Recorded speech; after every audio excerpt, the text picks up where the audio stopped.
দীর্ঘ ১৫ বছর পর আবারও পুনর্গঠিত হল অস্ট্রেলিয়া প্রবাসী বাংলাদেশিদের সংগঠন বাংলাদেশ অ্যাসোসিয়েশন অফ অস্ট্রেলিয়া। দীর্ঘ প্রতীক্ষিত নির্বাচনের মধ্য দিয়ে সংগঠনটির পূর্ণাঙ্গ কমিটি ঘোষণা করা হয়। সপ্তাহান্তে বাংলাদেশে অধ্যুষিত সিডনির গ্লেনফিল্ড কমিউনিটি হলে সংগঠনটির নির্বাচন সম্পন্ন হয়। জর্জ আলমগীর প্যানেল বিজয়ী হয়ে নবনির্বাচিত কমিটি ঘোষণা করে।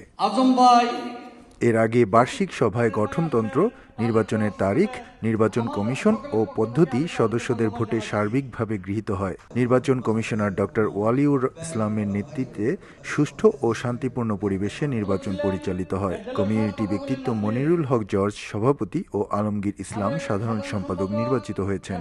পাশাপাশি ২৯ সদস্য বিশিষ্ট কার্যকরী পরিষদের অন্যান্য পদগুলোতেও একই প্যানেল জয়লাভ করে। তারা অস্ট্রেলিয়া প্রবাসী বাংলাদেশিদের সর্বাঙ্গীন সহযোগিতার প্রত্যয় ব্যক্ত করেন। শুভেচ্ছা বক্তব্যে মনিরুল হক প্রবাসী বাংলাদেশিদের প্রতি কৃতজ্ঞতা জানান এবং প্রবাসে আরও সুন্দর ও সমৃদ্ধ একটি বাংলাদেশি কমিউনিটি উপহার দেওয়ার অঙ্গীকার করেন। বাংলাদেশ অ্যাসোসিয়েশন অস্ট্রেলিয়ায় বাংলাদেশিদের সবচেয়ে পুরনো ও মর্যাদাপূর্ণ সংগঠনের একটি। এটি সম্পূর্ণ ধর্মনিরপেক্ষ ও অরাজনৈতিক সামাজিক সেবামূলক প্রতিষ্ঠান। অস্ট্রেলিয়ায় প্রবাসী বাংলাদেশিদের সংখ্যা অনেক কম হলেও ধীরে ধীরে বিভিন্ন সাংগঠনিক কার্যক্রমে মূলধারায় বাংলাদেশিরা তাদের সাফল্য দেখিয়ে যাচ্ছে। এস এম আমিনুল রুবেল, সময় সংবাদ, অস্ট্রেলিয়া।